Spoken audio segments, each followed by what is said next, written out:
The book of life, love, truth, and wisdom of God. Thus saith the Lord.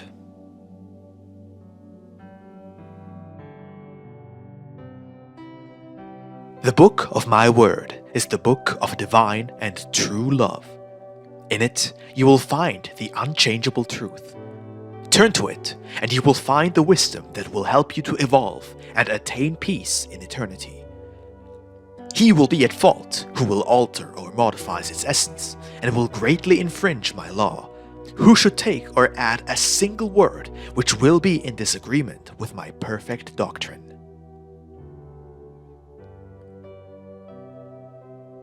Safeguard this word with its original purity, for it is the most beautiful heritage that I will bequeath to man. Record my teaching and allow it to be known to your brethren. Keep it faithfully, because you are responsible for that heritage.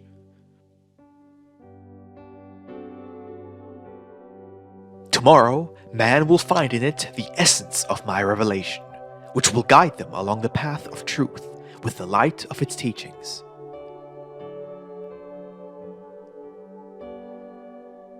From parents to children, these writings will be passed on as a spring of living water, whose current will flow endlessly and will go from heart to heart. Study in the great book of life, the book of spirituality, that which will explain the divine revelations which you have received throughout the ages.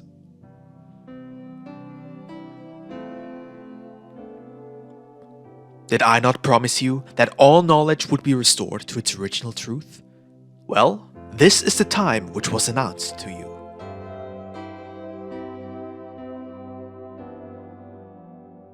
Truly, I say to you, that he who meditates and analyzes the teachings of my book, with a true desire to elevate his knowledge, will acquire the light for his spirit, and he will feel me nearer to him. The myths of yesterday and those of today will fall. All that is mediocre and false will crumble, for the moment will come in which you will no longer be nourished by imperfections, and the Spirit will arise in search of the truth, so that this will serve as its only sustenance.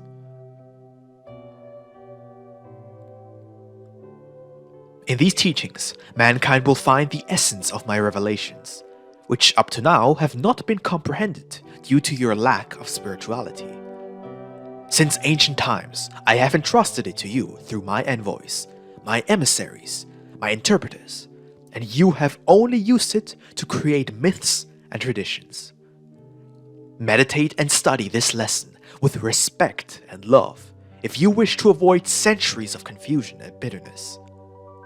But remember that you will not fulfill your mission if you are satisfied with possessing that book only. No, it should awaken and teach you if you truly desire to become my disciples. Indoctrinate with examples, with the love and charity that I have taught you.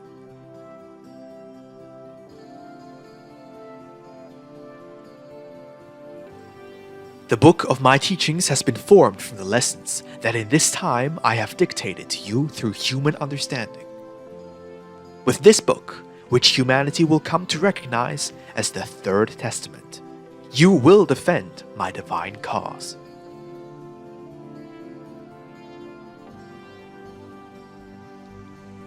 Humanity recognizes only the law of the first era and what is written in the First and Second Testaments. But the Third shall come to unify and correct that which men have altered through lack of readiness and understanding. Humanity must study my message, so that penetrating to the depth of each word, it encounters one single ideal, one single truth, one single light that shall guide them to spirituality.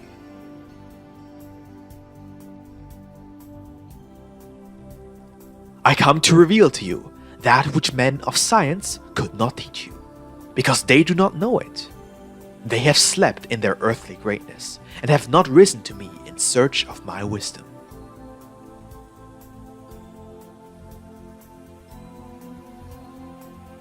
The hearts of the shepherds, who in different sects and religions should be teaching the spiritual science that is grandeur and riches for the spirit, have been closed.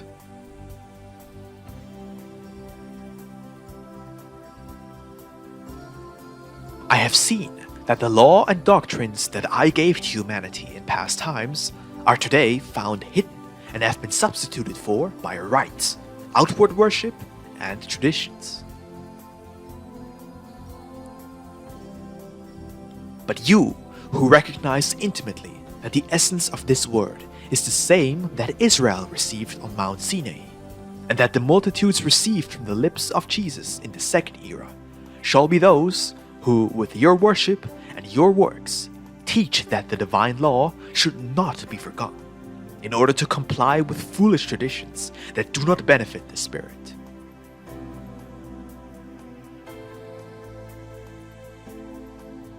I have reminded you of the names of those I have sent, through whom you received messages, mandates, prophecies, and lessons.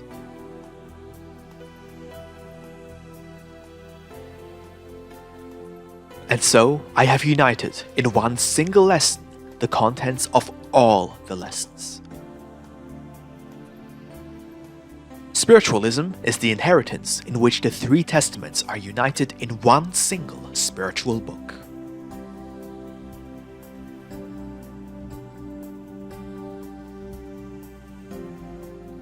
This doctrine, which, because it reveals the spiritual, is called spiritualist, is the road traced for man, by which he will come to know, serve, and love his Creator. It is the book that teaches men to love the Father in their own fellow men. Spiritualism is a law that dictates what is good, pure, and perfect. The duty to respect this law is for everyone. Nonetheless, none are obliged to obey it, for each spirit enjoys the liberty of its will, so that its struggle and all its acts, on being judged, can be taken into account for their own merit. See then that this doctrine is the flame of divine love that has illuminated and given warmth to all my children, from the first to the last.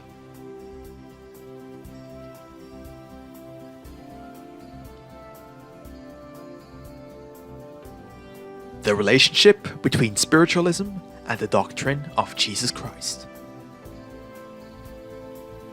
The doctrine of spirituality is not a theory. It is a practical teaching, both for your life on earth and for your spirit's life. No other teaching exists that is more complete and perfect. It guided you before you arrived on earth. It will guide you during your journey on earth, and it will melt with your spirit when it returns to the spiritual world.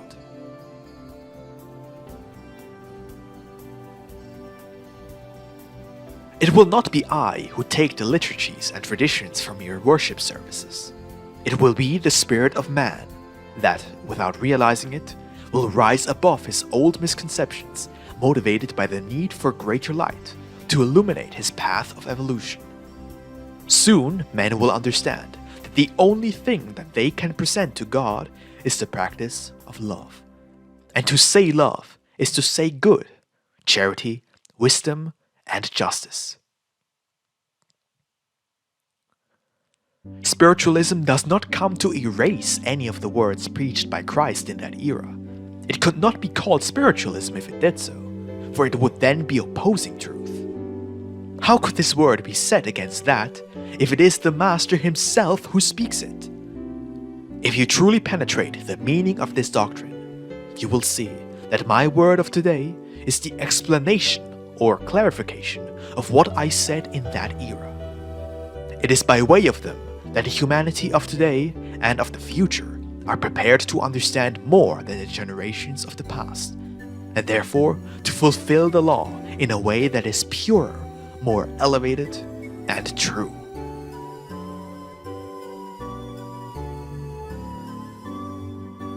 If you carefully observe your brothers during worship, you will see how they now look coldly on what was once the object of their adoration. It is because the spirit is awakening itself and seeks what can truly give it sustenance. And that is why I tell you that the external form of worship of this humanity is destined to disappear.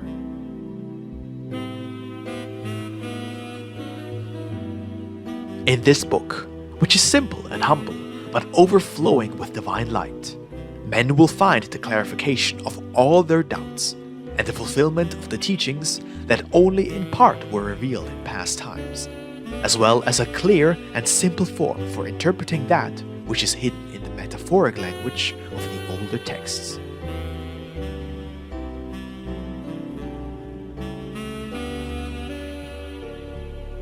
He who, after receiving this spiritual missive, is persuaded of the truth of its contents and rises up to struggle against his materialism, idolatry, and fanaticism, cleansing these impurities from his understanding and his heart, will free his spirit, providing it with happiness and peace, because he finally is able to struggle to conquer the eternity that awaits him. But those that persist in their material worship, who are obstinate in loving the things of the world, and do not believe in the development or evolution of the Spirit, I tell you truly, shall stay behind and weep when they come to understand their own backwardness and ignorance.